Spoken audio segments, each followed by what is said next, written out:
হালধি দি দিম ইয়াত।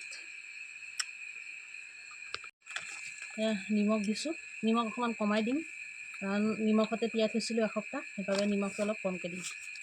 জলফাইৰ ভিতৰত নিমখ বহুতখিনি সোমাই গৈছে, সেইকাৰণে অকণমান কমাই দিছোঁ।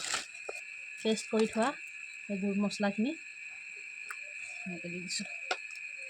এইফালে মই বগা সৰিয়হ আচাৰত দিবলৈ ভিনিগাৰত তিয়াই থৈছিলোঁ। পানী মই অলপো ব্যৱহাৰ কৰা নাই, অকল ভিনিগাৰ। এতিয়া আৰু অলপমান ভিনিগাৰৰ দৰকাৰ হৈছে, ইয়াত ভিনিগাৰ অকণ দি এয়া সৰিয়হখিনি পেষ্ট কৰি লৈছোঁ আৰু অলপ গোটা গোটাকৈ থাকিলে সেইখিনি মই এতিয়া ইয়াত দি দিম।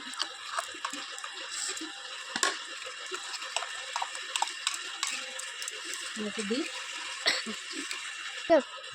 সৰিয়হ দিয়া হৈ গ'ল, এতিয়া ভালকৈ মিহলাই ল'ম। তাৰপিছত তেল গৰম কৰি কি কৰিম দি দিম আৰু ন। এনেকৈ ভালকৈ মিহলাই ল'ম আৰু মছলা যদি কম হয় পিছত আৰু অলপ মিক্স কৰিব পাৰিম। মই ইমান বেছি মছলা দিয়া নাই, কমকৈ দিছোঁ আৰু তেলো ইমান। আৰু এইফালে মই মিঠাতেল গৰম কৰি লৈছোঁ আৰু তাতে কেইটামান পাঁচফোৰণ দিম। পাঁচফোৰণ দি গৰমে গৰমে তেলখিনি জলফাইত ঢালি দিম আৰু এনেকৈ বহুত দিনলৈকে আচাৰ ভালে থাকে। মাজে মাজে ৰ'দত দিলে ভাল হয় আৰু নিদিলেও একো নাই আৰু খাবলৈও খুব টেষ্ট হয়।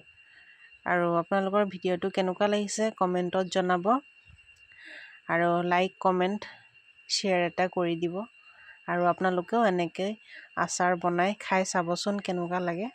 আৰু মই ইয়াত তেল কমকৈ দিছোঁ, মই একেবাৰে জলফাইখিনি তেলত ডুবি যোৱাকৈ দিয়া নাই, কাৰণ মোৰ এনেকৈ তেলখিনি এনেকৈ জলফাইত লাগি থাকিলেহে ভাল লাগে।